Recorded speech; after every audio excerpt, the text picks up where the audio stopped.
السلام علیکم ورحمۃ اللہ وبرکاتہ۔ الحمد للہ رب العالمین والصلاة والسلام علی رسولہ الکریم وعلی آلہ وصحبہ ومن سار علی نہجہ الی یوم الدین وسلم تسلیما کثیرا، اما بعد۔ سورۃ انفال مکمل کرنے کے بعد اس کے بعد ہم سورۃ التوبہ، یا جس کو سورۃ البراءہ کا نام بھی دیا جاتا ہے، یہ شروع کرتے ہیں۔ اس سے پہلے کہ اس کی تفسیر کا آغاز کریں، اس سورت کے بارے میں یہ ہے کہ یہ سورت مکمل کی مکمل مدنی ہے، یعنی مدینہ میں نازل ہوئی، اور مدینہ کے بھی تقریباً آخری دور میں 9 ہجری کو اور 10 ہجری کو اس کا نزول ہوتا ہے۔ اور اس میں ہم دیکھتے ہیں کہ اس سے پہلے بسم اللہ الرحمن الرحیم نہیں لکھا گیا۔ قرآن کریم کی 114 صورتوں میں سے صرف یہ اکیلی صورت ہے جس سے پہلے بسم اللہ نہیں لکھا گیا۔ اس کی وجہ کیا ہے؟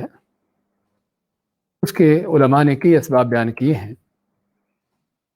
کہ ایک تو یہ سبب بیان کیا ہے کہ چونکہ سورۃ انفال اور سورۃ توبہ کا موضوع کے لحاظ سے کافی اس میں یعنی میل جول ہے، اور ایک ہی موضوع چل رہا ہے جو سورۃ انفال کا ہے، سورۃ توبہ وہی چیزیں چل رہی ہیں، تو اس لیے بسم اللہ الرحمن الرحیم نہیں لکھی گئی۔ لیکن یہ سبب جو ہے حقیقت میں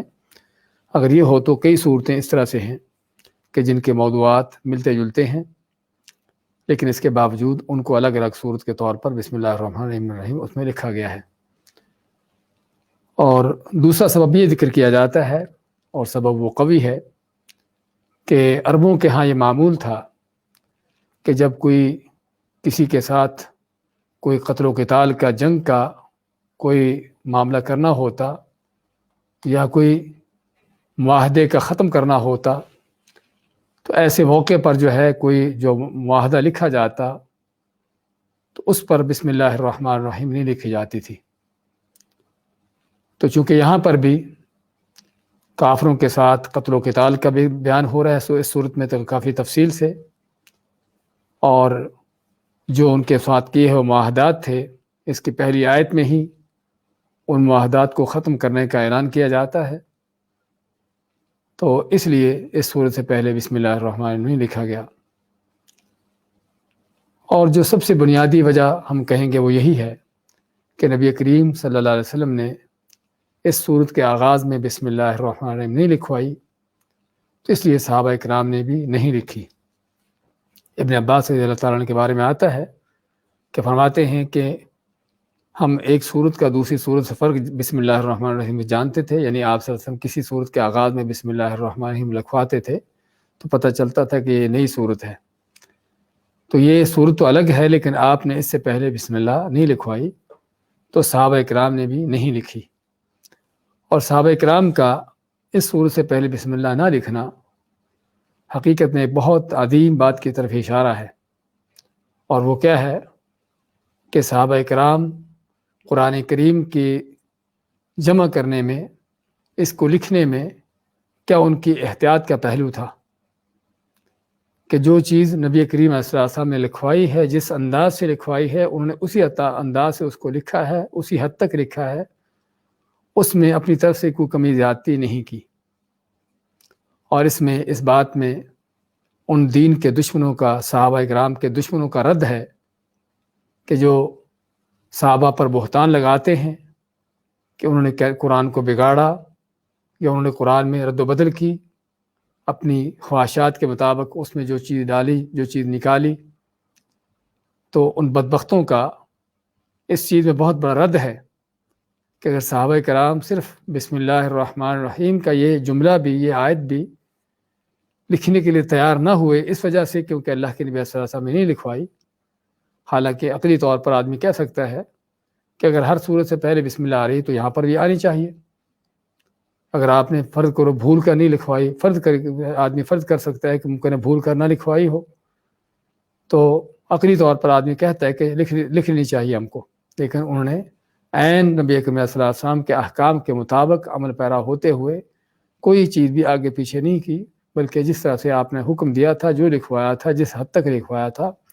اسی حد تک لکھا ہے۔ تو یہ ہے اس صورت سے پہلے بسم اللہ الرحمن الرحیم نہ لکھنے کی اصل وجہ، کیونکہ اللہ کے نبی صلی اللہ علیہ وسلم نے لکھوائی اور صحابہ کرام نے نہیں لکھی۔ اس صورت کے ناموں کے حوالے سے اس صورت کا نام التوبہ ہے، جو مشہور ہمارے ہاں پاک و ہندوستان میں، اور اس کے قرآنوں میں لکھا بھی ہوتا ہے۔ اور توبہ اس لیے کیونکہ سورت کے آخر میں آخری آیات سے کچھ پہلے اللہ نے ان سچے مومنوں کا واقعہ بیان کیا ہے کہ جنہوں نے جنگ تبوک سے پیچھے رہنے کی وجہ سے ان کے اوپر جو ملامت ہوئی اور گناہ گار ٹھہرے، تو اس پر پھر اللہ تعالیٰ سے توبہ طائب ہوئے اور اللہ نے ان کی توبہ کو قبول کیا، اور توبہ کا بلکہ قرآن کریم میں اعلان کیا، فقد تاب اللہ علی النبی والمہاجرین وعلی الثلاثۃ الذین، اگلی آیت میں فرمایا کہ وعلی الثلاثہ، ان تینوں پر بھی توبہ کی، جس میں کعب بن مالک اور ان کے 2 ساتھی تھے، تو اس لیے اس کو توبہ کا نام دیا گیا۔ اور براء کا نام اس لیے کیونکہ اس کی پہلی آیت کا پہلا لفظ ہی براءۃ من اللہ ورسولہ، کہ اللہ اس کے رسول کی طرف سے برات کا اعلان ہوتا ہے کافروں کے معاہدات کے حوالے سے۔ اس سورت کے ناموں میں سے الفاضحہ بھی ہے، فضح یفضح، کسی چیز کا راز کھولنا، اس کے راز فاش کرنا۔ اور اس صورت میں ہم دیکھیں گے، پڑھیں گے کہ اللہ تعالیٰ نے بہت تفصیل کے ساتھ اور بہت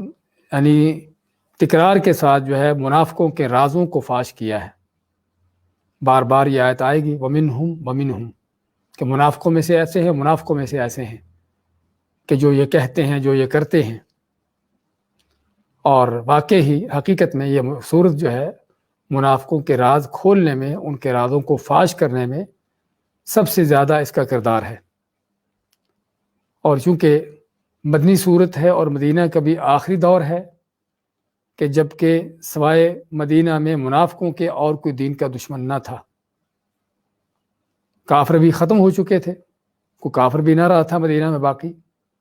اور یہودی بھی، ان کے قبائل بھی کچھ نکال دیے گئے تھے، کچھ کو قتل کر دیا گیا تھا۔ تو اب مدینہ میں اگر مسلمانوں، سچے مسلمان مومنوں کے خلاف اگر کوئی وہاں پر قوت طاقت موجود تھی یا کوئی ایسے لوگ تھے تو صرف منافقین ہی تھے، کہ جو حقیقت میں صرف اس وقت نہیں بلکہ ہر دور میں ہی اسلام اور مسلمانوں کے لیے بہت بڑے خطرات کا باعث بنتے رہے ہیں۔ حتیٰ کہ اللہ تعالیٰ سورۃ المنافقون، جو کہ ان کے بارے میں خاص طور پر نازل کی گئی، اگرچہ وہ چھوٹی صورت ہے لیکن چھوٹی ہونے کے باوجود اس کی چند آیتوں کے اندر ان کے بہت سی خصلتوں کو بیان کیا گیا، اور اس میں سب سے بڑی بات وہاں پر کیا کہی گئی کہ ہم العدو فاحذرہم، کہ اصل یہ دشمن، یہ منافق ہی ہیں، جن سے بچ کے رہو، جن کے خطرے سے ہوشیار رہو۔ تو اس لیے منافقت کو پہچاننے کی ضرورت ہے کہ ہر مسلمان کو پتہ ہو کہ منافقت کیا ہے، تاکہ وہ خود بھی اس سے بچ سکے، اور منافقوں کو جاننے کی ضرورت ہے تاکہ ان منافقوں کی سازشوں سے، ان کے پراپیگنڈوں سے اپنے آپ کو بھی اور دین اسلام کو بھی محفوظ کیا جا سکے۔ تو اس لحاظ سے سورت کا نام الفاضحہ ہے، کہ جو بہت زیادہ منافقوں کے رازوں کو کھولنے والی، ان کے راز فاش کرنے والی ہے۔ اور اسی مناسبت سے اس سورت کے موضوع کی طرف آتے ہیں۔ سورت کا موضوع، اس کے آغاز میں اللہ تعالیٰ نے مشرکین اور کافروں کے ساتھ کیے ہوئے معاہدات کو ختم کرنے کا حکم دیا، لیکن اس کو ختم کرنے کے لیے اسلام کے جو عظیم قواعد و ضوابط ہیں، کہ جو اسلام کی بہت بڑی خوبیوں پر مبنی ہیں، تو ان کے ساتھ، ان قواعد و ضوابط کے ساتھ مشرکین اور کافروں کے ساتھ کیے ہوئے معاہدات کو ختم کرنے کا اعلان ہوا، اور اس ختم کرنے کے اسباب بھی بیان کیے گئے کہ کیوں ان کو ختم کیا جا رہا ہے، اور اس کے ساتھ ساتھ جو ہے اسلام کے غلبے کے لیے جہاد کا عمل، اس کی عظمتوں کو بیان کیا گیا، جو اس صورت کا اہم ترین موضوع ہے، اور جو منافقوں کا سب سے بڑا مرض ہے، یا جس سے منافق کو موت پڑتی ہے، تو وہ جہاد، اللہ کی راہ میں اللہ کے دین کے غلبے کا کام، اس کے حوالے سے بھی اس صورت میں تفصیلاً ذکر ہوا ہے۔ اور یہ شروع کی چند آیات کے بعد ہی یہ موضوع شروع ہو جاتا ہے، کہ جس میں اس کی فضیلتیں، اس کے دنیا آخرت کے جو انعامات ہیں، اور اللہ کے ہاں جو اس کام کا عظیم مقام ہے، اس کو بیان کیا گیا، اور اس کام کو چھوڑنے کا جو انجام ہے، دنیا کے اندر بھی ذلت و رسوائیوں کے ساتھ، اللہ کے عذاب کے ساتھ، دشمنوں کے مسلط ہو جانے کے ساتھ، اور آخرت میں بھی اللہ کا عذاب، اللہ کی پکڑ، اللہ کی ناراضگی۔ تو اس کا تفصیل سے ذکر ہوا اس سورت کے اندر کہ جہاد کی عظمتیں کیا ہیں، اس کی فضیلتیں کیا ہیں، اس کو کرنے والوں کے کیا انعامات ہیں۔ بلکہ سورت کے آخر میں ہم پڑھیں گے ان اللہ اشتری من المؤمنین انفسهم واموالهم بان لهم الجنہ، کہ اللہ نے اسی جہاد ہی کو جنت کا سودا جو ہے اس کو یعنی اس کے ذریعے کیا ہے کہ مسلمانوں سے، مومنوں سے اللہ نے ان کی جانیں، ان کے مال خرید لیے جنت کے بدلے میں۔ ہاں، یہ سودا کیسے ہوتا ہے؟ اللہ کی راہ میں جنگ کر کے۔ تو یہ اس سورت کا اہم ترین موضوع ہے۔ اس کے ساتھ ساتھ ہم دیکھتے ہیں کہ کچھ یہود و نصارہ کے حوالے سے بھی اس میں ذکر آتا ہے، جب ان کے ساتھ بھی قتل و قتال یا جنگ کرنے کا حکم دیا گیا تو ان کی حقیقتوں کو بھی فاش کیا گیا کہ ان کے ساتھ جنگ کیوں ہے۔ کوئی نہ سمجھے کہ وہ تو اللہ کو مانتے ہیں، وہ ان کا تو آخرت پر ایمان ہے، وہ تو آسمانی دین والے ہیں۔ تو ہم اس بات کا پہلے کئی بار ذکر کر چکے ہیں کہ یہود و نصارہ آپ کے زمانے میں بھی ان کا دین آسمانی نہیں تھا، اور آج بھی ان کا دین آسمانی نہیں ہے۔ ہاں، دین ان کا آسمانی تھا، وہ آسمانی دین جو موسیٰ علیہ السلام اور عیسیٰ علیہ السلام پر نازل ہوا تھا۔ وہ کتابیں تورات انجیل کے شکل میں جو موسیٰ اور عیسیٰ علیہ السلام کے اوپر نازل ہوئی تھیں وہ آسمانی تھی، لیکن اس کے بعد انہوں نے ان کتابوں کو جس انداز سے بگاڑا ہے اور دین کو جس انداز سے اس میں رد و بدل کی ہے اور کتابوں کو کفر و شرک سے بھرا ہوا ہے، تو ایسی کتابوں کو اللہ کی طرف منسوب کرنا حقیقت میں اللہ کی بہت بڑی توہین ہے۔ ایسے دین کو آسمانی دین کہنا حقیقت میں بہت بڑی دجالی اور بہت بڑا جھوٹ ہے۔ تو بات کر رہے تھے جب یہود و نصارہ کے قتل کا حکم دیا گیا تو ساتھ ہی اس کی وجہ بیان کی گئی کہ ان کا کفر کس قدر ہے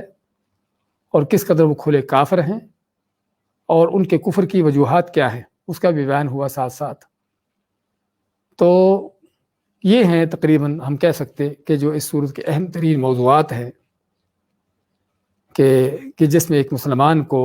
حقیقت میں دوسرے الفاظ میں آپ یہ کہیے کہ غلبہ دین کا اور اس زمین پر اللہ کے دین کے غلبے کا جو اصل مقصد ہے آپ صلی اللہ علیہ وسلم کا اور اس امت کا، اس کا رستہ دیا گیا ہے، اور بلکہ اس مقصد کو بھی کھلے اور دو ٹوک الفاظ سے بیان کرتے ہوئے اللہ تعالیٰ کا فرمان ہے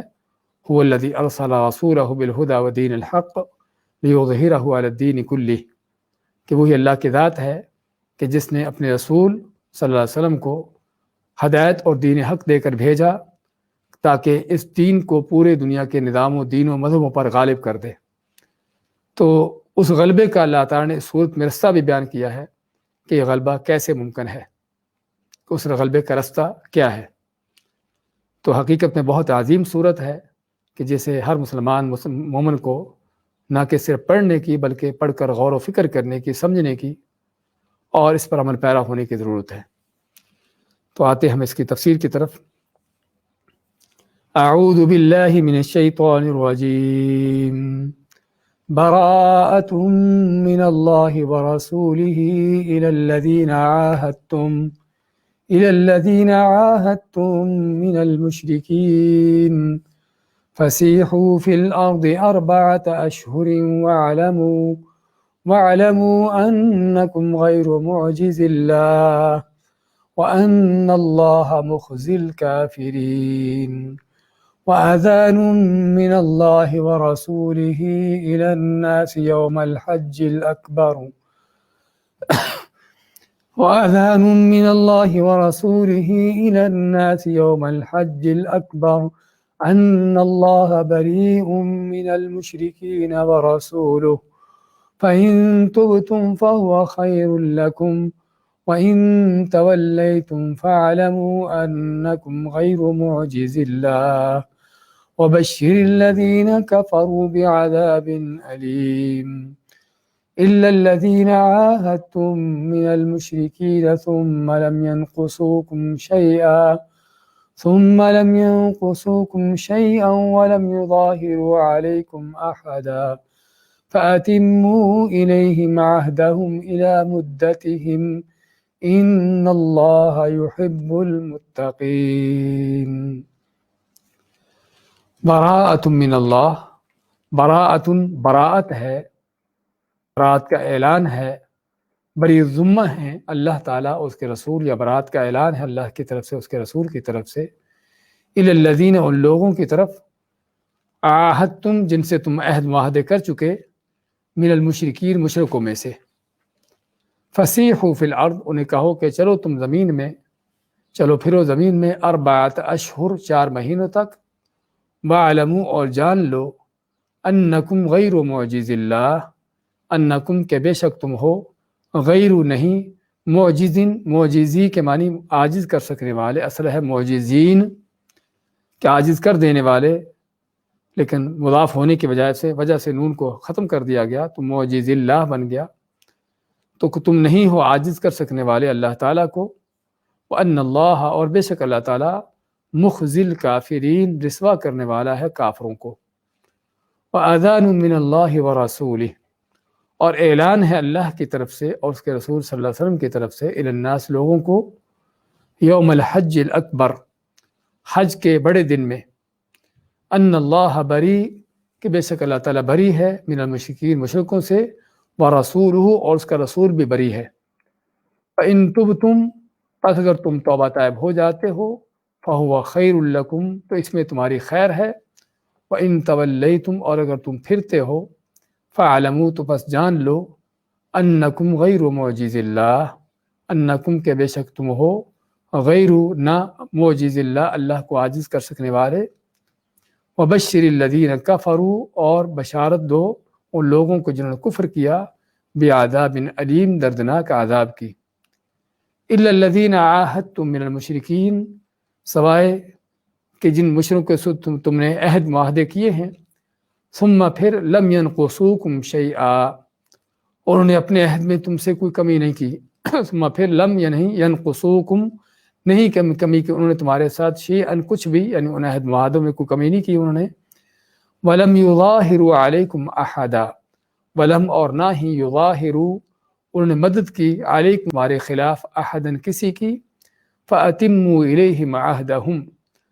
فاتموا، پس پورا کرو، تمام کرو، الیہم، ان کی طرف، عہدہم، ان کا عہد، الی مدتہم، ان کی مدت تک جو مدت ان سے طے ہے، ان اللہ یحب المتقین، بے شک اللہ تعالیٰ محبت کرتا ہے متقی لوگوں سے، پرہیزگاروں سے۔ سورۃ توبہ کی آیت نمبر 1 سے 4 تک کی تلاوت اور ترجمہ پیش کیا گیا ہے۔ فرمایا براءۃ من اللہ ورسولہ، بری ہونے سے، کہ بری ذمہ ہے، اور یہ بری ذمہ ہونے کا اعلان ہے اللہ اس کے رسول کی طرف سے، الی الذین، ان لوگوں کی طرف، عاہدتم من المشرکین، جن سے تم عہد معاہدے کر چکے مشرکوں میں سے۔ اس صورت کے حوالے سے یہ بھی ہے، اس کی فضیلت کے بارے میں نبی اکرم صلی اللہ علیہ وسلم کا فرمان ہے کہ یہ ان لمبی 7 صورتوں میں سے ہے کہ جس کے بارے میں آپ کا فرمان ہے کہ من اخذ السبع الاول من القرآن فهو حبر، کہ جس نے قرآن کریم کے ساتھ شروع کی، یعنی کہ میں پہلی صورتیں لیں، اور بعض دوسری روایتوں میں سب و طوال کا لفظ آتا ہے، 7 لمبی صورتیں لیں، تو وہ جو ہے وہ حبر ہے، یعنی وہ ایک بڑا عالم ہے۔ تو اس صورت کی فضیلت میں یہ بھی ہے کہ اس صورت کو حاصل کرنا، اس کو سیکھنا، اس کو معلوم کرنا جو ہے وہ علم کے اہم ترین اصولوں میں سے ہے۔ تو فرماتا اللہ تعالیٰ کہ برات کا اعلان ہے اللہ کی طرف سے اور اس کے رسول صلی اللہ علیہ وسلم کی طرف سے ان مشرکوں کو کہ جن کے تم عہد معاہدے کر چکے۔ برات کا اعلان کے معنی کہ ان معاہدات کو ختم کیا جاتا ہے، ان معاہدوں سے اللہ تعالیٰ اس کے رسول صلی اللہ علیہ وسلم بری ہوتے ہیں، یعنی ان کو ختم کرنے کا، ان کو کینسل کرنے کا اعلان کیا جاتا ہے، اور یہ ہے غلبہ اسلام کے، اس کے نتائج، اس کے اثرات میں سے۔ اسلام کافروں سے عہد معاہدے کرنے کا حکم دیتا ہے، اس کی اجازت دیتا ہے، لیکن اس کی اجازت مطلق نہیں ہے کہ ہر حال میں ہی یہ معاہدات ہوتے چلے جائیں۔ اصل تو یہ ہے کہ اللہ کا دین غالب ہو، اور معاہدات کرنے کے نتیجے میں بعض اوقات کیا ہے کہ کفر کا غلبہ باقی رہتا ہے، جاری رہتا ہے، اور کفر کی قوت طاقتیں، اس کے زور وہ جاری ساری رہتے ہیں۔ اس لیے اصل تو یہ ہے کہ اسلام کا غلبہ کرتے ہوئے کفر کی قوت و طاقتوں کو دبایا جائے، ان کو توڑا جائے، ختم کیا جائے، جس طرح کہ ہم نے ذکر کیا تھا سابقہ سورۃ انفال کی بعض آیات میں کہ کفر کا جب غلبہ ہوتا ہے تو اس کے کیا کیا برے نتائج ہوتے ہیں، کہ حق جو ہے دبتا ہے اور حق کے رستے بند ہوتے ہیں اور حق پر چلنے والوں کے لیے مشکلات آتی ہیں، بلکہ بعض اوقات بعض حالات میں ان کے لیے چلنا ہی ناممکن ہو جاتا ہے، اور کفر پھیلتا ہے، باطل اس کا غلبہ ہوتا ہے، اور اس کے بڑے بڑے اس طرح کے غلط اثرات اس کے نتائج، اور اس کے ساتھ ساتھ مزید دنیا میں زمین پر دنگا فساد کا اور بدامنی کا پھیلنا کفر کی وجہ سے، یہ بھی اس کے بڑے بڑے نتائج ہیں کفر کے پھیلنے سے، کفر کے غلبے سے۔ جبکہ اس کے مد مقابل اسلام کے غلبے سے اللہ تعالیٰ سب سے پہلے تو لوگوں کو ہدایت کے رستوں پر چلنے کے لیے ان کے رستے آسان ہو جاتے ہیں، ان کے رستے کھل جاتے ہیں، اور جو حق کی اور ہدایت کی تلاش میں ہوتا ہے اس کے لیے اس کو پانا آسان ہو جاتا ہے۔ اور اسی طرح جو ہے وہ جب اسلام کا غلبہ ہوتا ہے تو اس کے نتیجے میں اہل زمین کو، چاہے وہ کافر بھی کیوں نہ ہو، حتیٰ کہ انسان چھوڑ کر حیوان بھی کیوں نہ ہو، جانور بھی کیوں نہ ہو، اس کو بھی امن و امان حاصل ہوتا ہے۔ تو اس لیے اللہ تعالیٰ چاہتا ہے کہ اس زمین پر اللہ کے دین کا غلبہ ہو، اللہ کا کلمہ سر بلند ہو، اور اللہ کی شریعت نافذ ہو، تاکہ لوگ حق پر چلیں، حق کے لیے رستے ان کے پاس کھلے ہوں اور ان کو کوئی رکاوٹ نہ ہو حق پر چلنے کی، اور مزید یہ کہ ان کو امن و امان بھی حاصل ہو سکے۔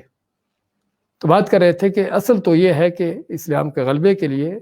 جو ہے اگر ضرورت ہے جنگ و جہاد کی، یہ جاری رکھا جائے، اور اس لیے آپ کا فرمان ہے الجہاد ماض الی یوم القیامہ، کہ جہاد جو ہے قیامت کے دن تک جاری رہے گا۔ اور آپ صلی اللہ علیہ وسلم نے اس گروہ کو، اس جماعت کی تعریف کی ہے کہ جو اللہ کے اس دین کے غلبے کے لیے یعنی کہ جہاد کا عمل جاری رکھیں گے۔ تو کہنے کا مقصد، لیکن اس کے باوجود صلح کی اجازت دی گئی ہے کافروں کے ساتھ، خصوصاً ان حالات میں کہ جب مسلمانوں کو ضرورت ہو صلح کی، جس طرح کہ حدیبیہ کے موقع پر آپ صلی اللہ علیہ وسلم نے مشرکین مکہ کے ساتھ صلح کی، اور بلکہ اس سے پہلے آپ جب مدینہ تشریف لاتے ہیں ہجرت کر کے، تو مدینہ میں مختلف طرح کے جو لوگ تھے، یہودی تھے، کافر تھے، مدینہ کے آس پاس کے مشرک قبائل تھے، ان سے آپ نے صلح کے معاہدات کیے۔ کس لیے؟ کیونکہ اس وقت ضرورت تھی، مسلمان کمزور تھے، تھوڑے تھے، اور کفر ہی دنیا میں چھایا ہوا تھا۔ تو ان حالات میں اشد ضرورت تھی کہ مسلمان اپنے تحفظ کے لیے، اپنے آپ کو بچانے کے لیے کافروں کو اپنے دشمن نہ بنائیں۔ ہاں، جو دشمن بنا ہوا ہے وہ تو ہے، لیکن باقیوں کو حتی الامکان ان کی دشمنی کو دبائیں، اس کو ختم کریں، اور اس کے ساتھ صلح کے معاہدات کیے آپ نے۔ لیکن جس طرح کے کفر کا معاملہ ہوتا ہے اور کافر کا منہج ہوتا ہے، اس کا طریقہ ہوتا ہے، کیونکہ اس کے پاس کوئی دین نہیں، اس کا کوئی اخلاق کردار کا کوئی ضابطہ نہیں، وہ اپنی خواہشات کے بندے ہوتے ہیں۔ تو اس لیے کیا ہے کہ جب بھی ان کو موقع لگتا ہے، جب بھی ان کو مسلط ان کی اپنی نظر آتی ہے، تو فوراً معاہدات کو توڑ ڈالتے ہیں۔ یہ نہیں کہ توڑنے کا اعلان کرتے ہیں یا ختم کرنے کا اعلان کرتے ہیں، بلکہ توڑ ڈالتے ہیں اچانک، اور اچانک ہی مسلمانوں کے نقصانات کرتے ہیں۔ اور تاریخ پڑھنے والا دیکھتا ہے، صرف تاریخ میں نہیں بلکہ آج بھی، کس انداز سے کافروں کی غداریاں، ان کی بے وفائیاں اور ان کی عہد شکنیاں یہ کس طرح انداز سے دیکھی جاتی ہیں، کس انداز سے عہد شکنیاں ہوتی ہیں۔ اور چونکہ اس وقت کفر قوت طاقت میں ہے، تو یہ سارے اپنے غداریاں کرنے کے باوجود بھی، ہر طرح کی دہشت گردی کرنے کے باوجود بھی، پھر بھی وہ دہشت گردی کا الزام اسی مسلمان پر دھرتا ہے کہ جو پہلے سے مظلوم ہے، جس کے ساتھ پہلے سے بے وفائیاں ہو رہی ہیں، جن کے معاہدوں کو پہلے سے توڑا جا رہا ہے۔ تو وہ جس طرح کہتے ہیں کہ جس کی لاٹھی اس کی بھینس، تو لاٹھی چونکہ کافر کے ہاتھ میں ہے تو وہ پھر جس انداز سے چاہتا اس کو چلا رہا ہے۔ تو بات کر رہے تھے کہ اسلام کے غلبے کا نتیجہ یہ تھا کہ 10 ہجری تک، 9 ہجری تک جب یہ صورت نازل ہوتی ہے، اللہ نے اس وقت تک اسلام کو اس قدر ایک قوت طاقت عطا کر دی تھی، اور اسلام زمین پر ایک قوت طاقت بن کر ابھر چکا تھا۔ اب جو ہے ضرورت نہیں تھی کہ ان غداروں کے ساتھ جو بار بار غداریاں کرتے چلے آ رہے ہیں اور عہد شکنیاں کرتے چلے آ رہے ہیں، اور بلکہ عہد شکنیاں کر کے نقصانات بھی پہنچاتے جا رہے ہیں، اب ضرورت نہیں کہ مزید ان لوگوں کے ساتھ معاہدات کو جاری رکھا جائے۔ لیکن اسلام کا عظیم انداز اور اسلام کا عظیم کردار کے بجائے ان معاہدات کو توڑ کر اچانک ان کافروں، ان معاہدہ شکنوں پر، ان بد عہدی کرنے والوں کو فوراً پکڑ کرنے کے بجائے، بلکہ اسلام کا جو عظیم کردار ہے ان معاہدات کو ختم کرنے کا اعلان، ان معاہدات کو ختم کرنے کا اعلان کروایا گیا، اور اعلان کرنے کے بعد بھی بلکہ مہلت دی گئی 4 مہینے کی، جس طرح کہ آیات میں پڑھ رہے ہیں ہم کہ مہلت دی گئی۔ اس کے بعد جو ہے پھر بھی اگر کوئی اسلام دشمنی پر بضد ہے اور اسلام کے خلاف کوئی اللہ کے دین کے دعوت میں روڑے اٹکاتا ہے، اور پھر بھی کوئی اللہ کے اس سچے دین کے مقابلے میں کھڑا ہوتا ہے، تو پھر جو ہے ایسے لوگوں کو ان کو قتل کرنے کا حکم دیا گیا، ان کو سزا دینے کا حکم دیا گیا۔ اور جسے پتہ چلتا ہے کہ اسلام حقیقت میں اگر اس دنیا میں کوئی آئیڈیل دین ہے، اپنے اخلاق و کردار میں، اپنے معاملات میں، حتیٰ کہ دشمن کے ساتھ بھی، صرف اپنوں کے ساتھ نہیں بلکہ دشمن کے ساتھ بھی، تو آپ کو اسلام سے بڑھ کر کوئی ایسا دین نظر نہیں آئے گا جس میں یہ قواعد و ضوابط ہوں، یہ رول ہوں۔ تو چنانچہ فرماتا اللہ تعالیٰ براءۃ من اللہ ورسولہ، بری ذمہ ہونے کا اعلان ہے اللہ اس کے رسول کی طرف سے، ان کی جانب سے اعلان ہے۔ کن کے لیے؟ الی الذین عاہدتم من المشرکین، کہ جن مشرکوں سے تم معاہدات کر چکے ہو، تو ان سے جو ہے بری ذمہ ہونے کا اعلان کیا جاتا ہے۔ اور اعلان کیوں کیا جاتا ہے بری ذمہ ہونے کا، ان کے معاہدات کو کیوں ختم کرنے کا اعلان کیا جاتا ہے؟ کہ جو ان کی بدعہدیاں چلتی رہی ہیں، اگلی آیتوں میں اس بات کا ذکر آتا ہے، لا یرقبون فی مؤمن الا ولا ذمہ، ان مشرکوں کا، کافروں کا حال بیان کرتے ہوئے اللہ فرماتا ہے کہ کسی مومن کے حوالے سے نہ تو کسی رشتہ داری کا ان کو احساس ہوتا ہے، ان مشرکوں کافروں کو، اور نہ ہی کسی عہد معاہدے کا پاس ہوتا ہے، نہ رشتہ داری دیکھتے ہیں کہ ہمارے رشتہ دار ہے یا فلاں ہے، کہ جس طرح کہ نبی کریم صلی اللہ علیہ وسلم آپ کے صحابہ نے دیکھا جنگ بدر میں کہ جو قیدی ہو گئے تھے، ان کے بارے میں بھی آپ صلی اللہ علیہ وسلم نے ان صحابہ کی رائے کو قبول کیا کہ جنہوں نے کہا کہ ہمارے رشتہ دار ہیں، کوئی بات نہیں، اگر کفر پر ہے تو شاید اللہ ان کو ہدایت دے دے، تو ان سے فدیہ لے کر ان کو چھوڑ دیا جائے۔ حالانکہ یہ وہی لوگ تھے کہ جو مسلمانوں کو 13 سال تک مکہ میں اذیتیں دیتے رہے تھے، اور اب بھی مسلمانوں کو، اسلام کو ختم کرنے کے لیے بدر کے میدان میں پہنچ چکے تھے۔ اللہ تعالیٰ تو چاہتا تھا کہ ان کی گردنیں کٹے، ان کے خون بہیں، لیکن رسول کریم صلی اللہ علیہ وسلم کی شفقت مہربانیاں، اور اسی طرح آپ کے ساتھی، آپ کے صحابہ کرام کی بھی ان کے دل میں بھی ایک انسان ہونے کے حوالے سے، انسانیت کے ناطے سے جو ایک رحم دلی تھی، تو وہ یہی تھی کہ چلو ہمارے بھائی بندے ہیں، اللہ تعالیٰ ان کو ہدایت دے دے گا، تو اس لیے ان کو فدیہ لے کر چھوڑ دیا جائے۔ لیکن اس کے بدے مقابل کافر جو ہے اس کو دیکھا جائے تو کہیں بھی کسی وقت بھی اس کو موقع ملتا ہے، نہیں دیکھتا کہ کوئی رشتہ داری ہے، نہیں دیکھتا کہ کوئی عہد معاہدہ ہے، تو اس کو اپنے مفادات کی ہوتی ہے۔ تو ماتا اللہ تعالیٰ لا یرقبون فی مؤمن الا ولا ذمہ، کہ مومن و مسلمانوں کے خلاف کارروائی کرتے ہوئے نہ تو کسی ان کو رشتہ داری کا احساس ہوتا ہے، نہ کسی عہد کا پاس ہوتا ہے۔ اور اسی طرح دوسری آیت میں فرماتا اللہ تعالیٰ کسی صورت میں آگے چل کر، الا تقاتلون قوما نکثوا ایمانہم، کہ کیا تم ایسی قوم سے کیوں نہیں لڑتے کہ جنہوں نے اپنے پختہ عہدوں کو، اپنے قسموں کو توڑا ہے۔ تو بات کر رہے تھے کہ یہ وجہ تھی ان کافروں کے ساتھ کیے ہوئے معاہدات کو ختم کرنے کی، اور ختم کرنے کا جو اعلان کیا گیا ہے۔ فرمایا فسیحوا فی الارض 4 اشہر واعلموا انکم غیر معجز اللہ۔ فسیحوا، ان کافروں سے، مشرکوں سے جن کے ساتھ معاہدات کو ختم کرنے کا اعلان کیا جاتا ہے، ان کو کہہ دیجئے کہ فسیحوا، چلو پھرو، فی الارض، زمین میں، ساح یسیح، زمین میں چلنا، اور اسی سے لفظ مسیح ہے۔ مسیح عیسیٰ علیہ السلام کا لقب بھی ہے، اور ان کے اس لقب رکھنے کی ایک وجہ یہ بیان کی جاتی ہے کہ وہ چونکہ اللہ کے دین کی دعوت کے لیے اور توحید کی دعوت دینے کے لیے بہت چلا پھرا کرتے تھے بستیوں، شہروں میں، تو اس لیے ان کو مسیح کا لقب دیا گیا۔ اور یہ لقب جو ہے دجال کا بھی ہے، مسیح الدجال،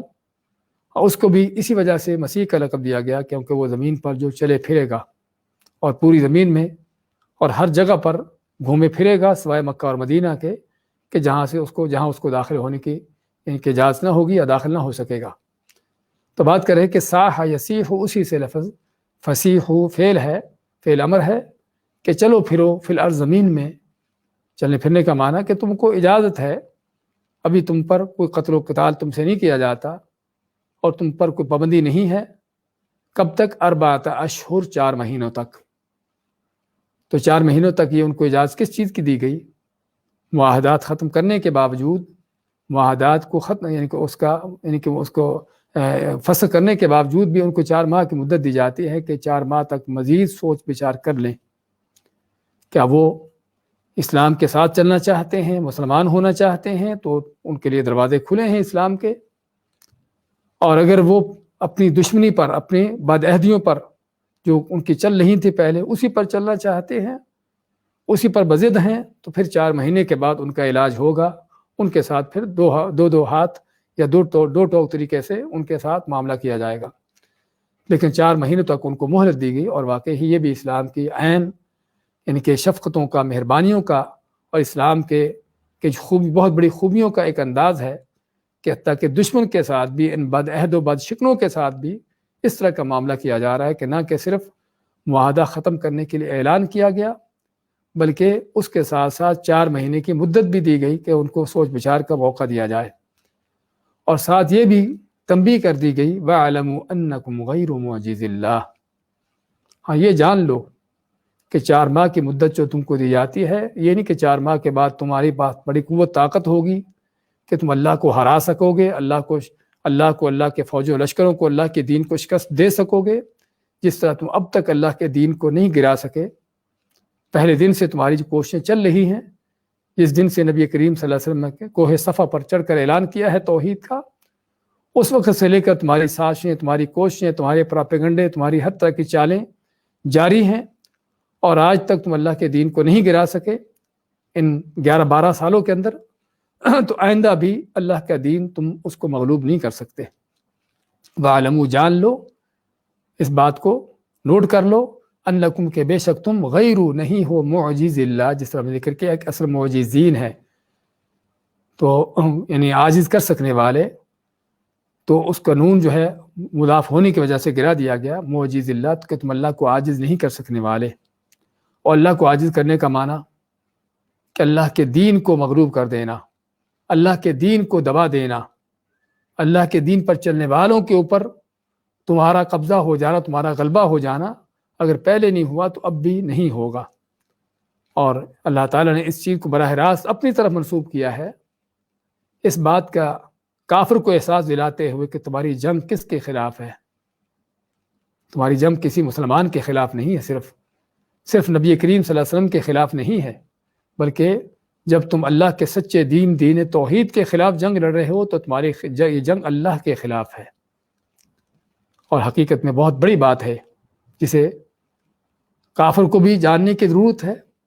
کہ کافر مشرک جب توحید اور سنت کے خلاف کاروائی کرتا ہے تو اس کی یہ کاروائی کسی بندے کے خلاف نہیں، کسی گروہ جماعت کے خلاف نہیں، بلکہ اس کی یہ کاروائی رب العالمین، رب کائنات کے خلاف ہے۔ اس کی جنگ اللہ کے خلاف ہے، اللہ کے ساتھ اس کی جنگ ہے۔ اور اس کے ساتھ ساتھ مسلمانوں کو بھی بہت بڑی بشارت ہے، اہل ایمان کے لیے بہت بڑی بشارت ہے کہ تم کون ہو؟ تم وہ ہو جو اللہ والے ہو، اور اللہ نے تمہاری کاروائیوں کو، تمہارے کافروں کے مقابلے کو اپنا مقابلہ قرار دیا ہے، کہ جیسے کافر تم سے نہیں بلکہ اللہ سے مقابلہ کر رہا ہے۔ تو حقیقت میں ایک مومن کے لیے بہت بڑی بشارت ہے اس کے اندر، اللہ تعالیٰ کی مدد کی، اللہ کی تائید کی، اللہ کے ساتھ ہونے کی، اور بہت بڑی بشارت ہے اس بات سے، اس لحاظ سے بھی کہ ان کا یہ کام اللہ کا کام ہے، دین کے غلبے کا، اللہ کے دین کی سربلندی کا، کلمہ توحید کی سربلندی کا یہ کام اللہ کا کام ہے جو وہ کر رہے ہیں۔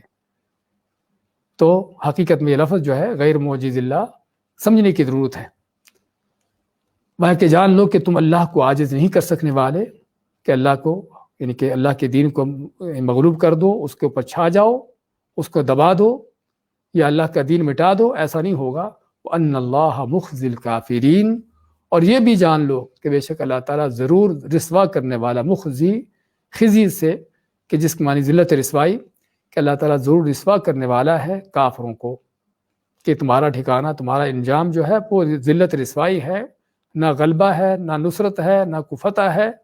اور نہ کوئی عزت و وقار ہے، بلکہ اللہ کے دین کے مقابلہ کرو گے تو ذلت رسوائیاں ہی ملے گی۔ اور یہی اللہ کا قانون ہے، اللہ کا نظام ہے ہر زمانے کے اندر، سابقہ امتوں کا معاملہ ہو یا اس امت کا معاملہ ہو، کہ جو بھی اللہ کے دین کے مقابلے میں کھڑا ہوا ہے، پھر اللہ تعالیٰ اس کو آخر سے پہلے دنیا کے اندر ہی ذلیل کرتا ہے۔ من عادى لي وليا فقد آذنته بالحرب، اللہ فرماتا ہے حدیث قدسی میں کہ جو میرے کسی ولی کے ساتھ، اللہ کے ولی کون ہے؟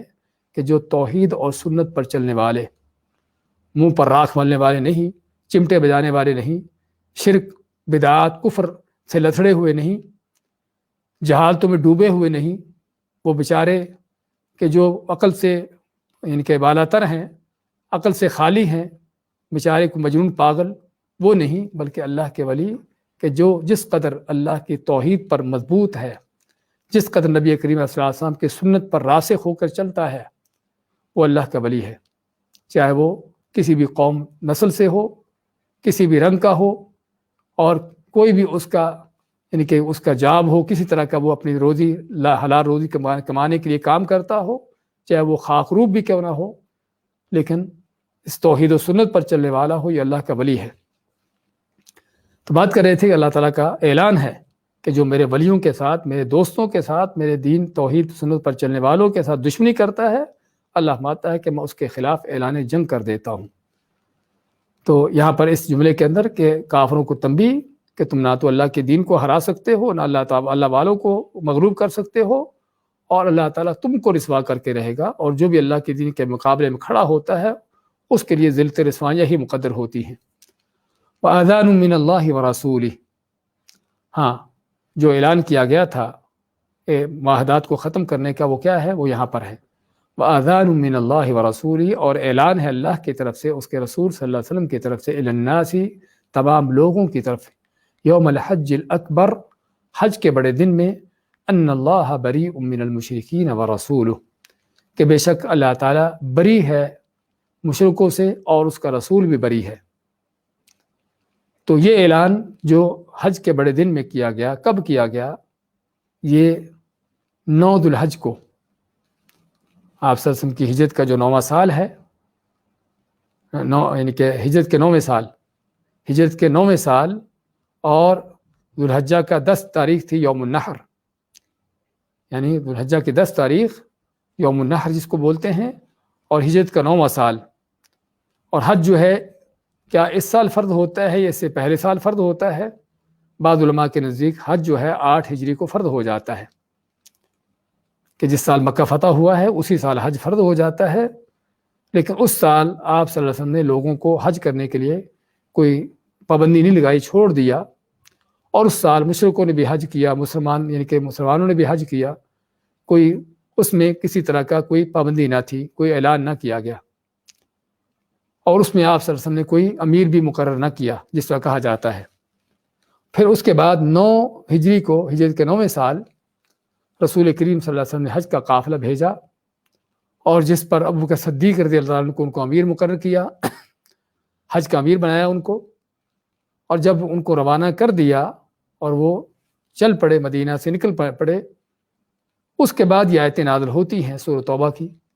کہ جس میں اللہ تعالیٰ نے مشرکوں سے، کافروں سے کیے ہوئے معاہدات کو ختم کرنے کا حکم دیا، اور اعلان کرنے کا حکم دیا کہ اعلان کیا جائے لوگوں کے اندر ان معاہدات کو ختم کرنے کا۔ تو آپ صلی اللہ علیہ وسلم نے حضرت علی کو یہ آیات دے کر بھیجا کہ جاؤ ابوبکر صدیق کے ساتھ جا کر ملو، امارت ابوبکر صدیق ہی کی رہتی حج میں، لیکن حضرت علی کو بھیجا کہ تاکہ وہ جا کر یہ اللہ تعالیٰ کی طرف سے جو اعلان کرنے کا حکم دیا گیا ہے تاکہ وہ اعلان کروائیں۔ اور بعض روایتوں میں آتا ہے کہ رسول کریم صلی اللہ علیہ وسلم کہ مجھے حکم دیا گیا ہے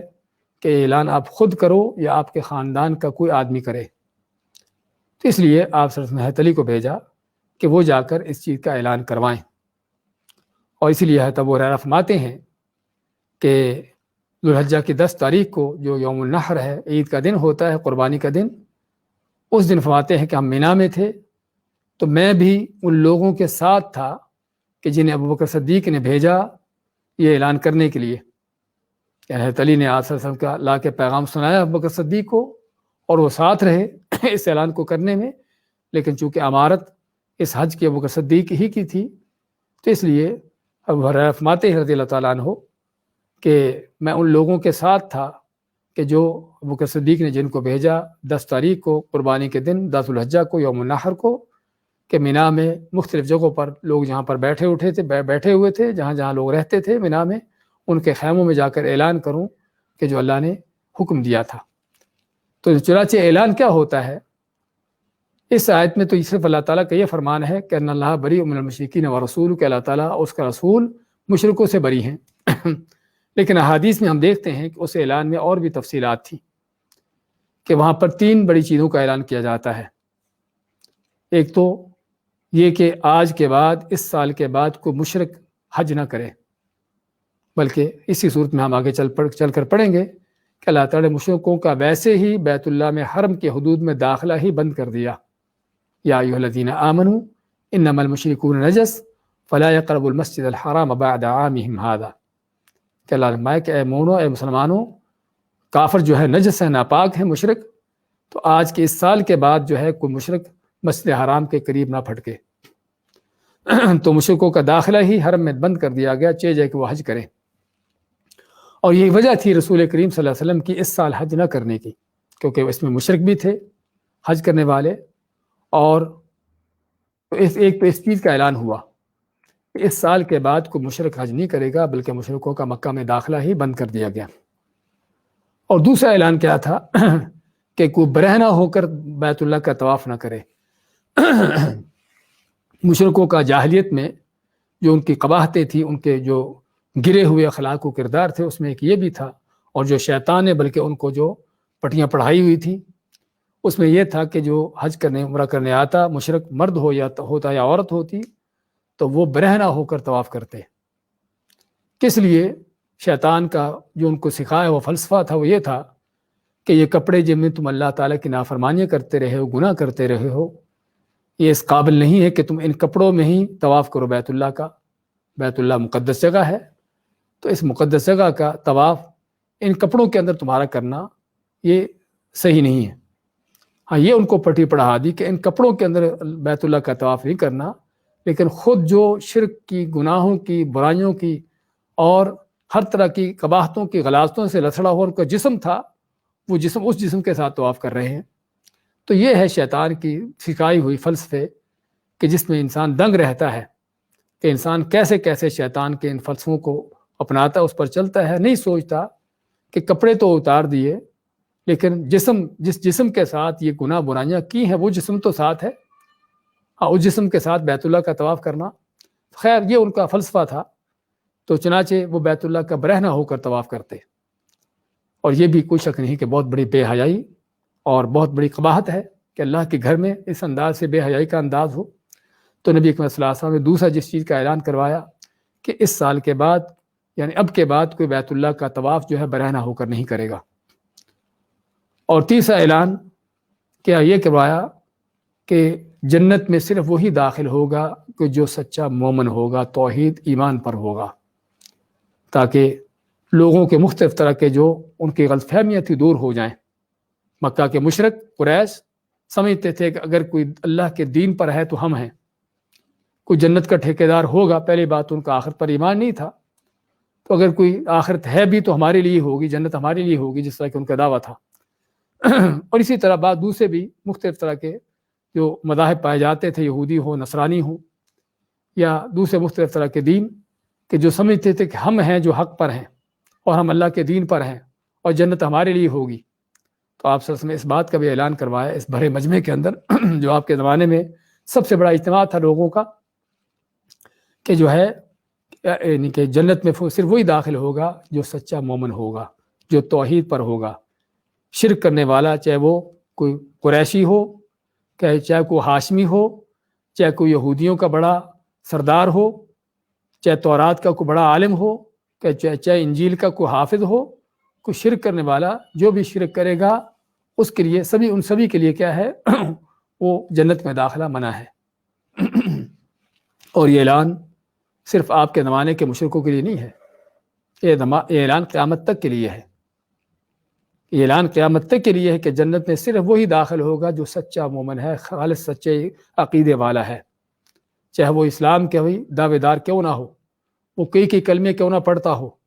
لیکن شرک میں ڈوبا ہوا ہے، شرک میں مبتلا ہے، تو جنت میں داخلہ اس کا بھی منع ہے۔ تو آپ نے یہ 3 اعلان کروائے کہ اس حج کے موقع پر تو بات مفاد اللہ تعالیٰ اذان من اللہ و رسولی، اور اعلان ہے اللہ کی طرف سے، اس کے رسول صلی اللہ علیہ وسلم کی طرف سے للناس لوگوں کو، یوم الحج الاکبر، حج کے بڑے دن میں۔ حج کا بڑا دن کون سا ہے؟ یوم النحر ہے حج کا، یا اپنے جو ذو الحجہ کی 10ویں تاریخ ہے۔ اور حج کا اس کو بڑا دن اس لیے کہا گیا کیونکہ حج کے زیادہ تر اعمال اسی دن میں ہوتے ہیں، کہ جس میں حاجی مینا میں آ کر کینکر مارتا ہے سب سے پہلے، اس کے بعد قربانی کرتا ہے، اس کے بعد سر کے بالوں کو منڈواتا کٹواتا ہے، اپنا احرام اتارتا ہے، پھر مکہ میں آ کر بیت اللہ کا طواف کرتا ہے جسے طواف افاضہ یا طواف حج کہتے ہیں، صفا مروہ کی صحیح کرتا ہے۔ یہ 5 وہ کام ہیں کہ جو اس دن میں کیے جانا سنت ہیں، اگرچہ ان کاموں کو آگے پیچھے کیا جا سکتا ہے، لیکن کہنے کا مقصد یہ 5 وہ کام ہیں کہ جو اس دن میں کیے جاتے ہیں، اور حاجیوں کا سب سے مصروف ترین دن یہی ہوتا ہے، تو اس لیے اس کو یوم الحج اکبر کا نام دیا گیا۔ دوسری بات کہ حج کا بڑا دن یا بڑے حج کے دن دونوں معنی کیے گئے ہیں، تو حج ہوتا ہی بڑا ہے۔ ہمارے ہاں بعض لوگوں نے جمعے کو اگر حج آ جائے تو اسے حج اکبر کا نام دیا ہوتا ہے، حج اکبری کہتے ہیں۔ یہ بعض جاہل لوگوں کا فلسفہ ہے، حج ہوتا ہی اکبر ہے، اور اس لیے حج کے ساتھ ساتھ عمرہ ہے جسے حج اصغر کہا جاتا ہے۔ چھوٹا حج جو ہے وہ کون سا ہے؟ عمرہ ہے۔ جو اصل حج ہے وہ ہوتا ہی اکبر ہے۔ تو میں کہ حج کے بڑے دن میں اعلان کیا جائے ان اللہ بریء من المشرکین ورسولہ، کہ بے شک اللہ تعالیٰ بری ہے مشرکوں سے اور اس کا رسول بھی بری ہے۔ یہاں پر رسولہ کے اس لفظ پر ایک نکتہ بیان کرنے کی ضرورت ہے۔ یعنی کہ سابقہ زمانوں میں جب لوگ عربی کے صحیح عالم تھے اور دیہاتی صحرا میں رہنے والے بھی لوگ عربی جانتے تھے، تو کسی دیہاتی نے کسی کو پڑھتے ہوئے سنا، تلاوت کرتے ہوئے سنا کہ ان اللہ بریء من المشرکین ورسولہ، کہ لام کے نیچے اس نے زیر پڑھ دی، جس کا معنی یہ بنتا ہے کہ اللہ تعالیٰ بری ہے مشرکوں سے اور اپنے رسول سے۔ اس نے کہا نعوذ باللہ، اللہ کی پناہ، کہ اللہ تعالیٰ اپنے رسول سے بری ہو جائے، کیسے ہوگا؟ اس کو کہا کہ صحیح پڑھو، دیکھو کیا لکھا ہوا ہے۔ تو کہنے کا مقصد کہ یہ ہے عربی کا وہ باریکی کا انداز کہ معمولی زبر زیر کی غلطی سے، اس کی تبدیلی سے کتنا بڑا معنی میں فرق پیدا ہو جاتا ہے۔ فَإِن تُبْتُمْ فَهُوَ خَيْرٌ لَكُمْ، بس اگر تم توبہ طائب ہو جاتے ہو، اپنے کفر کو چھوڑ دیتے، اپنے شرک سے باز آ جاتے ہو، تو یہی تمہاری خیر ہے، اسی میں تمہاری خیر ہے، اسی میں تمہاری بہتری ہے، اور اسی میں تمہاری بھلائی ہے دنیا کی بھی، کہ تم توبہ طائب ہو کر مسلمان ہو جاؤ، اللہ کے دین میں داخل ہو کر اللہ کی رحمتوں کے دروازے تم پر کھلیں گے، امن و امان حاصل ہوگا، اور آخر تمہیں جنتیں تمہارے انتظار میں ہیں۔ اور اگر تم اس کو نہیں اپناتے، فَإِن تَوَلَّيْتُمْ فَاعْلَمُوا أَنَّكُمْ غَيْرُ مُعْجِزِ اللَّهِ، اور اگر تم پھرتے ہو، پھر بھی اپنی کفر پر مصر ہو، اسی پر بضد ہو، اور اسلام کی دشمنی پر تلے ہو، تو پھر کیا ہے؟ فَإِن تَوَلَّيْتُمْ، پس اگر تم پھرتے ہو اللہ کے دین کی طرف آنے سے، توبہ طائب ہونے سے، اپنی غداریوں سے، اپنی بادہدیوں سے پھر بھی باز نہیں آتے، تو پھر کیا ہے؟ فَاعْلَمُوا، پس جان لو، أَنَّكُمْ غَيْرُ مُعْجِزِ اللَّهِ، کہ تم اللہ کو عاجز نہیں کر سکنے والے۔ ہم سورۃ انفال میں پہلے پڑھ چکے ہیں اللہ تعالیٰ کا فرمان وَلَا يَحْسَبَنَّ الَّذِينَ كَفَرُوا سَبَقُوا إِنَّهُمْ لَا يُعْجِزُونَ، کہ وہ لوگ جو کافر ہیں نہ سمجھے کہ اللہ سے آگے بڑھ گئے ہیں، اللہ سے وہ نکل گئے ہیں، اللہ کی پکڑ سے بچ گئے ہیں، اللہ کی پکڑ میں ہیں، اللہ کی گرفت میں ہیں ہر لمحے ہر وقت۔ إِنَّهُمْ لَا يُعْجِزُونَ، وہ اللہ کو عاجز نہیں کر سکنے والے۔ تو یہاں پر بھی فرمایا کہ اگر تم توبہ طائب نہیں ہوتے، اسلام کی طرف نہیں آتے، کفر کو نہیں چھوڑتے، تو پر نہ سمجھو کہ کفر اپنا کر اللہ کے دین کی دشمنیاں کر کے تم اللہ کے اوپر غالب آ جاؤ گے، اللہ کے مقابلے میں کھڑا ہو سکو گے، بلکہ فَاعْلَمُوا، جان لو، أَنَّكُمْ غَيْرُ مُعْجِزِ اللَّهِ، کہ تم نہیں عاجز کر سکنے والے اللہ کو، کہ اللہ کو ہرا دو، اللہ کو مغلوب کر دو، اللہ کے دین کو دبا دو. وبشر الذین کفروا بعذاب علیم. نہ تو دنیا کے اندر تم اللہ کے دین کو مغلوب کر سکتے ہو، بلکہ مغلوب ہونا تمہاری تقدیر ہے، ذل رسوائیاں تمہارے مقدر میں ہے دنیا کے اندر بھی اور آخرت میں بھی. بشر الذین کفروا بعذاب علیم. ان کافروں کو بشارت دے دو، ان کو خبر دے دو کیا آخرت میں بھی بڑے عذاب کی، دردناک عذاب کی، کہ جس میں اس بات کی تنبیہ ہے کافر مشرک کے لیے اور ہر زمانے کے مشرک کافر کے لیے. صرف آپ کے زمانے کے ان کافروں کی بات نہیں جن کے ساتھ معاہدات کی بات ہو رہی ہے، بلکہ ہر زمانے کے مشرک کافر کے لیے تنبیہ ہے کہ اگر تم کفر و شرک سے، اپنی بدعات سے، اپنے اللہ کے دین کے مقابلے سے، توحید و سنت کی دشمنیوں سے باز نہیں آتے تو دنیا کے اندر بھی ذلت رسوائیاں تمہارا مقدر ہوگی، کہ جو آج اس امت کا مقدر بنی ہوئی ہیں، کہ جب شرک ہے، بدعات ہے، کتاب و سنت کی خلاف ورزیاں ہیں،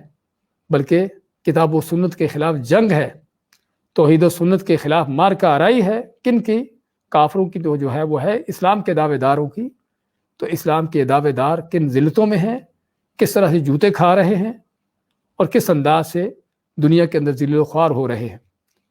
تو یہی حقیقت میں مقدر ہے ہر اس شخص کا، جس طرح کہ اللہ کے نبی صلی اللہ علیہ وسلم فرماتے ہیں موجوع ذلت فرماتے ہیں کہ ذلت اور رسوائی جو ہے میرے مخالفت، من خالف امری، جس نے میرے حکم کی مخالفت کی، موجوع ذلت والصغار علی من خالف امری، کہ ہر وہ شخص کہ جس نے میرے حکم کی مخالفت کی، میرے سنت کے خلاف چلا، ہاں اس کے اوپر ذلت رسوائی مقدر ہوتی ہے. تو دنیا کے اندر بھی ان مشرکوں، کافروں، بدعتیوں، اسلام کے، توحید کے، سنت کے دشمنوں کے لیے ذلت رسوائیاں ہیں، اور آخرت میں بھی بشر الذین کفروا، ان کافروں کو جو ہے بشارت دو. کس بات کی؟ بعذاب علیم، دردناک عذاب کی. بشارت کا لفظ ہم قرآن کریم میں بار بار پڑھتے ہیں، سورۃ بقرہ میں بھی شروع میں پڑھ چکے ہیں کہ اللہ نے کافروں کو یعنی کہ بشارت دی ہے دردناک عذاب کی. حالانکہ بشارت کسی اچھی چیز کی خبر ہوتی ہے، لیکن یہاں بشارت کا لفظ جو ہے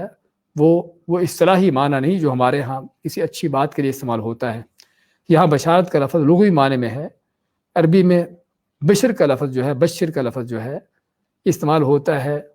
کہ جس خبر کے ملنے پر انسان کے خد و خال پر، اس کے چہرے پر، اس کے جسم پر جو آثار ظاہر ہوتے ہیں. یعنی آدمی جب کوئی اچھی خبر سنتا ہے تو اس کا چہرہ کھلکھلاتا ہے، چمکتا ہے، یعنی مسکراتا ہے، خوش ہوتا ہے، تو اس اچھی خبر کے آثار اس کے چہرے پر، جسم پر ظاہر ہوتے ہیں. اگر کوئی بری خبر سنتا ہے آدمی تو چہرہ بگڑتا ہے، مرجھاتا ہے اور رنگ بھی بدلتا ہے بعض اوقات. تو اس کا معنی کیا ہے کہ انسان جو خبر سنتا ہے، اچھی ہو یا بری ہو، اس کا اثر اس کے جسم پر، اس کے چمڑی پر، اس کے جسم پر پڑتا ہے. اور عربی میں چمڑی کو، جسم کو کیا کہتے ہیں؟ بشرہ. اس کو بشرہ کا نام دیا جاتا ہے، تو اسی سے لفظ بشر ہے. تو اس لیے یہاں پر بعض اوقات کوئی کہنے والا کہتا ہے کہ بشر کا لفظ بشارت تو کسی اچھی خبر کی ہوتی ہے، تو یہاں پر اللہ تعالیٰ کافروں کو دردناک عذاب کی جو بشارت دے رہا ہے وہ کیا ہے؟ بشارت تو اچھی خبر کی ہے، ایسا کیوں ہے؟ تو یہاں پر بشارت لغوی انداز سے ہے کہ وہ خبر کہ جو سن کر آدمی یعنی کہ وہ مسکراتا ہے یا غمگین ہوتا ہے، تو وہ بشر اس کے چہرے پر، اس کے جسم پر جو آثار ظاہر ہوتے ہیں. اور دوسرے اس کے اندر یہ بھی ہے کہ کافر اللہ کے دین کا مذاق اڑاتے ہیں، تو اللہ تعالیٰ ان کافروں کا مذاق اڑاتا ہے اس انداز سے، ان کو بشارت دے کر. کس بات کی؟ دردناک عذاب کی. اسی پر اکتفا کرتے ہیں آج. دوبارہ دیکھیں آج کہتے ہیں براءۃ من اللہ ورسولہ، برات کا اعلان ہے، بری ہونے کا اعلان ہے اللہ اس کے رسول صلی اللہ علیہ وسلم کی طرف سے. الی الذین، ان لوگوں کو، عاہدتم من المشرکین، جن سے تم عہد معاہدے کر چکے مشرکوں میں سے. فسیحوا فی الارض، ان سے کہو کہ چلے پھرے زمین میں، اربعۃ اشہر، 4 ماہ تک. وَاعْلَمُوا، اور جان لو، انکم غیر معجز اللہ، کہ بے شک تم نہیں عاجز کر سکنے والے اللہ کو. وَأَنَّ اللَّهَ مُخْزِي الْكَافِرِينَ، اور بے شک اللہ تعالیٰ ذلیل و رسوا کرنے والا ہے کافروں کو. وَأَذَانٌ مِّنَ اللَّهِ وَرَسُولِهِ، اور اعلان ہے اللہ اس کے رسول صلی اللہ علیہ وسلم کی طرف سے، الی الناس، لوگوں کو، یوم الحج الاکبر، حج کے بڑے دن میں، ان اللہ بریء من المشرکین ورسولہ، کہ بے شک اللہ تعالیٰ اور اس کا رسول صلی اللہ علیہ وسلم بری ہے مشرکوں سے. فَإِن تُبْتُمْ، پس اگر تم توبہ طائب ہو جاتے ہو، فَهُوَ خَيْرٌ لَكُمْ، تو یہی تمہارے لیے خیر بہتر ہے. وَإِن تَوَلَّيْتُمْ، اگر تم پھرتے ہو، فَاعْلَمُوا أَنَّكُمْ غَيْرُ مُعْجِزِ اللَّهِ، تو پس جان لو کہ تم نہیں عاجز کر سکنے والے اللہ کو. وبشر الذین کفروا بعذاب علیم، اور بشارت دے دو، خبر دے دو ان لوگوں کو جنہوں نے کفر کیا، بعذاب علیم، دردناک عذاب کی، بڑے عذاب کی.